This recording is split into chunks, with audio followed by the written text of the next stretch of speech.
Sir, குழந்தைங்களுக்கெல்லாம் Vicks VapoRub use பண்ணலாமா?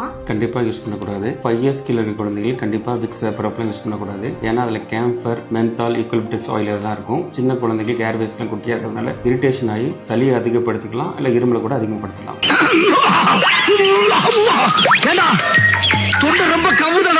அதே மாதிரி விக்ஸ் நோஸ்லலாம் அப்ளை பண்ணால் ப்ரீத்திங்லாம் சரியாகும்னு சொல்கிறாங்களே, அதை பற்றி நீங்கள் என்ன சொல்கிறீங்க? அது ஒரு கூலிங் எஃபெக்ட் தான். சின்ன குழந்தைங்களுக்கு யூஸ் பண்ணீங்க அப்படின்னா இரிட்டேஷன் ஆகி காஃப் கூட அதிகமாக கிரவேட் ஆகலாம், வீசிங் கூட வரலாம். விக்ஸ் கோல்டை சரி பண்ணுமா சார்?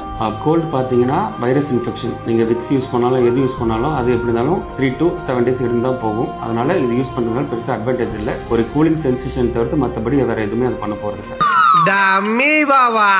சார், அதே மாதிரி செஸ்ட்லலாம் அப்ளை பண்ணால் வீசிங் சரியாகும்னு சொல்கிறாங்களே, கண்டிப்பாக சரியாது. வீசிங் எதனால வருது அப்படின்னு பார்த்தீங்கன்னா மூச்சுக்குழாய் சுருக்கத்தினால வரும். கண்டிப்பாக விக்ஸ் போய் மூச்சுக்குழாய் சுருக்கத்திலாம் சரி பண்ண முடியாது. அதுக்கு நெபுலைசேஷன் தான் கண்டிப்பாக வைக்கணும். சார், இப்போ இதுக்கு பெஸ்ட் ஆல்டர்னேட்டிவ் என்னதான் சார்? அவங்க சின்ன குழந்தையா இருந்தாங்க அப்படின்னா சலைனேசல் ஸ்ப்ரே யூஸ் பண்ணிக்கலாம், ஹியூமிடிஃபையர் யூஸ் பண்ணிக்கலாம், பேராசிட்டமால் யூஸ் பண்ணிக்கலாம். வீசிங் அதிகமாக இருந்துச்சுன்னா குழந்தைங்களுக்கு ஹாஸ்பிட்டலில் போய் நெபுலைசேஷன் வச்சுக்கலாம். டியர் பேரண்ட்ஸ், உங்கள் குழந்தைக்கு விக்ஸ் வேப்பரப் யூஸ் பண்ணுறீங்களா? கண்டிப்பாக இன்னிலேருந்து அவாய்ட் பண்ணிக்கோங்க. அதோட சைட் எஃபெக்ட்ஸ் தெரிஞ்சுக்கோங்க. நிறைய கண்ட்ரியில் இது பேண்ட் ப்ராடக்ட் தான். இந்தியாவில் தான் இன்னும் பேன் பண்ணாமல் இருக்காங்க. கேர்ஃபுல்லாக இருந்துக்கோங்க. தேங்க்யூ.